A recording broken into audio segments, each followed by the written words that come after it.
मेरा नाम संजय उर्फ संजना है और मैं एक ट्रांसजेंडर हूँ। और मैं आपको बताना चाहती हूँ कि मेरी जीवन में बहुत सी कठिनाइयाँ रही हैं। मैंने एक समय पर अपने घर की माली हालत ठीक ना होने की वजह से सुसाइड करने की कोशिश किया। कहीं जॉब नहीं मिलती थी पढ़ लिख कर भी, और कहीं काम मांगने जाओ तो मेरे बिहेवियर को देख के लोग मुझे निराश कर देते थे, मना कर देते थे। तो ऐसे में मुझे एक संस्था का आउटरीच वर्कर मिला जिसने मुझे दीप शिखा से जोड़ा, और मैंने यहाँ पे आउटरीच वर्कर के रूप में जॉब करना शुरू किया। इससे मेरे जीवन में बदलाव आने शुरू हुए और मैं आगे अच्छे रास्तों पर चलने लगी और सेक्स वर्क से भी बची और HIV से भी बची, STI से भी बची, और मेरे घर की पालन पोषण के लिए मुझे 2 पैसे की आमदनी भी होने लगी। दीप शिखा ने मेरे लिए कई स्केल खोले, कई जॉब ऐसे काम दिए जो मैं करके 2 पैसा कमा सकती थी। हेलो, मेरा नाम हरीश उर्फ जोया है। पहले मैं एक लड़का थी, बट मेरी जो फीलिंग्स थी वो एक लड़के वाली हुआ करती थी। और मैं स्कूल में काम पढ़ती थी, और मेरी जो फैमिली थी वो शुरू से बहुत गरीब रही है। और मेरी फैमिली में कोई मेरा ब्रदर मेरी सिस्टर है नहीं जो कमाए, मतलब कोई काम धंधा हो, और मेरे डैडी है नहीं। तो जिस वजह से मैंने कई जगह जॉब करने की कोशिश की, लेकिन मेरे को ऐसे मतलब ट्रांसजेंडर या MSM समझ के उन लोगों ने मुझे काम नहीं दिया। जिन लोगों ने मुझे काम भी दिया उन लोगों ने मेरे साथ गलत करने की कोशिश की और मुझे निकाल दिया गया या फिर मुझे रखा नहीं गया। मेरे साथ बहुत कुछ ऐसा हुआ। फिर उसके बाद मुझे एक दीप शिखा NGO करके एक NGO है, जिसमें से कुछ लोगों ने मुझे बोला कि आप ही की जैसे यहाँ लोग आते हैं, आप यहाँ पे आओ, आप इन लोगों से मिलिए। तो मैं जैसे दीप शिखा समिति में आई तो उसी के टाइम पे यहाँ पे एक चल रहा था फंक्शन ब्यूटिशियन का। तो जैसे मैंने ब्यूटिशियन फंक्शन में मैंने भी हिस्सा लिया, पार्टिसिपेट किया। मैंने 3 मंथ्स का कोर्स कंप्लीट किया। कोर्स करने के बाद ही मैं एक पार्लर में मैंने ज्वाइनिंग किया और बहुत अच्छा मेरा काम चल रहा है। मैं अपनी फैमिली की फाइनेंशियल प्रॉब्लम भी बहुत अच्छे से संभाल रही हूँ। इससे पहले मैं एक सेक्स वर्कर भी हुआ करती थी, क्योंकि कहीं काम न मिलने के कारण मुझे सेक्स वर्क में जाना पड़ा, सेक्स वर्क करना पड़ा, अपनी फैमिली को संभालना पड़ा। लेकिन अब मैं बहुत अच्छा काम कर रही हूँ और मुझे लोग अपने इवेंट में बुलाते हैं, मुझसे मेकअप करवाते हैं, मुझे अमाउंट देते हैं, जिससे मैं अपनी फैमिली और अपना गुजारा कर रही हूँ। एक्चुअली बचपन में मैं एज अ मेल थी, मेरा नाम संजय था, और बचपन से ही मुझे लड़कियों की तरह रहना पसंद था। तो जब मैं स्कूल में आई तो मेरे साथ एक्चुअली में प्रॉब्लम वहाँ से स्टार्ट हुई, क्योंकि वहाँ पर स्कूल में मुझे काफ़ी प्रॉब्लम होती थी लड़कों के साथ रहने में, क्योंकि मुझे कहीं ना कहीं इनसिक्योरिटी सी फील होती थी कि मतलब मैं अपने आप को उन लोगों में ढाल नहीं पाती थी। तो कभी कभार हम साथ में खेलते थे, मैं लड़कों के साथ खेलती थी, तो वो लड़के बोलते थे मुझसे कि यार तू तो बैठ के मूतती है, तो बैठ के मूता कर एंड ऑल। और पब्लिक टॉयलेट में मतलब मिसबिहेव करना, स्कूल में मिसबिहेव करना। जब भी मैं टॉयलेट में जाती थी स्कूल में, वहाँ पे भी हरासमेंट होती थी मेरे साथ में। मुझे काफ़ी प्रॉब्लम्स का फेस करना पड़ता था। मैं जैसे कोई भी नहीं होता था टॉयलेट में, मैं उस टाइम जाती थी, बिकॉज मुझे डर लगा रहता था कि मेरे साथ कहीं ना कोई कुछ कर ना दे। जैसे तैसे मैंने 9th तक क्लियर किया। फिर उसके बाद में 9 to 12 मैंने एज ए जागरण में काम किया, क्योंकि मेरे घर की माली हालत ठीक नहीं थी। तो मैं जागरण से जो भी लेके आती थी, 100 रुपये, 200 रुपये, 300 रुपये, उसको मैं अपनी स्टडी में लगा देती थी। मेरे घर वाले बोलते थे कि जैसे तैसे हम कर रहे हैं, बट तो अपनी स्टडी को फोकस कर। तो जैसे तैसे मैंने 12वीं पास करी। 12वीं पास करने के बाद जब मैं कॉलेज में गई तो मेरे पास उतना पैसा नहीं था कि मैं कॉलेज में एडमिशन ले पाऊँ, तो मैंने उसको क्विट किया। उसके बाद में मैं सेक्स वर्क में उतरी, सेक्स वर्क करने लग गई।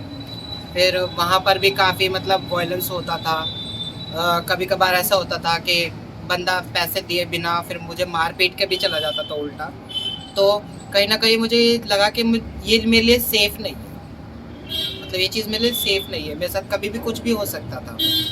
तो फिर मतलब कि एक बार मैं ऐसे ही घूम रही थी, खड़ी थी रात में लाइक लिफ्ट मांगने के लिए, तो वहाँ पर मुझे एक आउटरीच वर्कर मिला। मैंने कभी ये नाम कभी सुना नहीं था कि आउटरीच वर्कर ये मतलब ये कहते किसको है, बट वो मिला मुझे, उसने बताया मैं आउटरीच वर्कर हूँ। तो मैं समझी नहीं, क्योंकि मैं जस्ट 12 पास थी, मेरे को ज़्यादा कुछ आइडिया नहीं था इन चीज़ों के बारे में, NGO वगैरह के बारे में मुझे ज़्यादा आइडिया नहीं था। तो उसने मुझे बताया कि हम एज ए सेक्स पे काम करते हैं, हम लोगों को अवेयर करते हैं HIV एड्स के बारे में। और बाकी आप अगर हमारे NGO में आओगे तो आप जान पाओगे बेहतर तरीके से। तो मुझे मतलब कहीं ना कहीं ऐसा लगा कि मैं इस पर ट्रस्ट करूँ ना करूँ, ये ठीक इंसान है भी या नहीं है।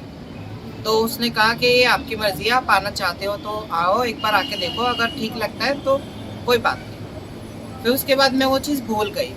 फिर एक्चुअली मेरी एक फ्रेंड थी, उसका एक मतलब मुँह बोला भाई था आर्यन, तो वो मुझे एक्चुअल में असल में एक बार दीपशिखा समिति लेके आया। उसने मुझे कन्विंस किया कि वहाँ पे कोई प्रॉब्लम नहीं है, तो अपने आप को खुल के जी सकती है। तो मैं फर्स्ट टाइम एक NGO में आई, मुझे पता चला NGO के बारे में। यहाँ पे आके मैंने देखा कि मैं अकेली नहीं हूँ, मेरे जैसे बहुत लोग हैं। तो मुझे पहली बार ऐसा रियलाइज़ हुआ कि हाँ मतलब मैं भी किससे अपनी फीलिंग शेयर कर सकती हूँ, कोई है मेरे लिए भी, और कोई मेरे जैसा है जो मेरे बारे में समझ सकता है या मैं उसकी फीलिंग समझ सकती हूँ। ऐसे ही करते करते फिर मैं यहाँ पे ज्वाइन हुई, मैंने यहाँ से सर्विसेज ली, free condom and all, lubricant and all, counselling ली यहाँ से, और इस चीज़ को अच्छे से समझा।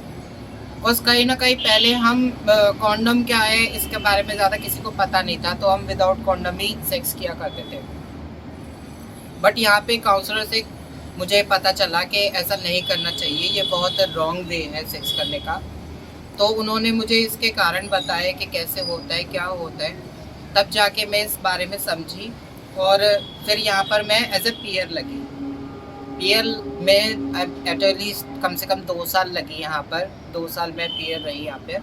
मैंने सारी चीज़ समझी, अच्छे से देखी।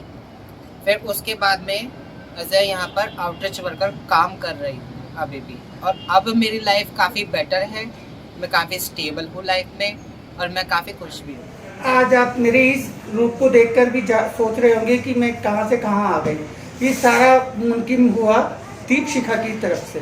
दीपशिखा ने आज मुझे SafeLover.in में वर्चुअल काउंसलर बनाया है, और मैं दिल्ली की फर्स्ट ट्रांसजेंडर हूँ जो ऑटो चलाकर अपना रोजगार चलाती है पार्ट टाइम में। इसके लिए मुझे दिल्ली सरकार द्वारा 1 लाख का पुरस्कार दिया गया और मुझे सम्मानित किया गया दिल्ली सरकार के द्वारा। तो बहुत सारे MSMs आते हैं जो अपनी अलग अलग तरह की प्रॉब्लम्स बताते हैं। जो काम मांगने जाते हैं तो उन्हें काम के लिए धिक्कारा जाता है, उन्हें प्रताड़ित किया जाता है, उन्हें एब्यूज़ किया जाता है, सेक्स की डिमांड की जाती है। उस कारण वो वहाँ जॉब कैसे करें। उन्हें कहा जाता है तुम यहाँ का माहौल ख़राब कर दोगे, तुम यहाँ काम करने लायक नहीं हो। स्कूलों में उनके साथ में एब्यूजिंग होती है। साथ के जो उनके सहपाठी हैं वो उनको इतना परेशान करते हैं कि इसकी वजह से उनको सुसाइड तक अटेम्प्ट करना पड़ जाता है। वो कहीं काम नहीं कर पाएंगे तो उनके घर का गुजारा चलना नहीं है। ज़्यादातर मेरे पास MSM और ट्रांसजेंडर्स आते हैं जो उनको सेक्स में ही जाना पड़ता है, सेक्स वर्क करके ही अपने घर का खर्चा, अपना खर्चा चला सकते हैं। तो लेकिन इस दौरान उनका सबसे बड़ा सामना होता है HIV और STI से, जो सबसे हाई रिस्क है। उसी के ऊपर मैं उनको अवेयर करती हूँ, जानकारी देती हूँ कि भाई वो HIV से कैसे बच सकते हैं कॉन्डोम प्रमोशन करके। पर फिर भी क्यों ना उनके लिए कोई ऐसा सेंटर खुल जाए जहाँ पे वो ब्यूटिशियन का कोर्स कर सके, फैशन डिज़ाइनिंग का कोर्स कर सके, कोई कंप्यूटर का हो, स्टिचिंग कर लें, या फिर कोई उनको ऐसी स्टडी कराई जाए जो कोर्स हो उनके लिए कि वो कोर्स करके अपने रोजी रोजगार चला सके। जैसे आज मैं कम से कम अगर कहीं ये जॉब के साथ साथ पार्ट टाइम में ऑटो चलाकर भी तो अपना खर्चा चलाती हूँ, 1000-1200 रुपये रोज़ का मैं कमा लेती हूँ शाम को चलाने से। तो इसी तरह से मैं चाहती हूँ कि कोई एक सेंटर ऐसे बन जाए, कोई उनको वहाँ उसकी ट्रेनिंग दी जाए, और ट्रेनिंग के दौरान जैसे दीपशिखा इतने अच्छे अच्छे लोगों को जोड़कर उनके लिए काम कर रही है, अगर उनके पास कुछ ऐसा स्किल होगा तो दीपशिखा आगे और भी उन लोगों को प्रमोट कर पाएगी, और मैं उनको, अपनी सखियों को मौत के मुंह से बचा पाऊंगी जो अनजाने में ही इन अपने दुखों से, अपनी परेशानियों से सुसाइड अटैम्प्ट कर लेती हैं।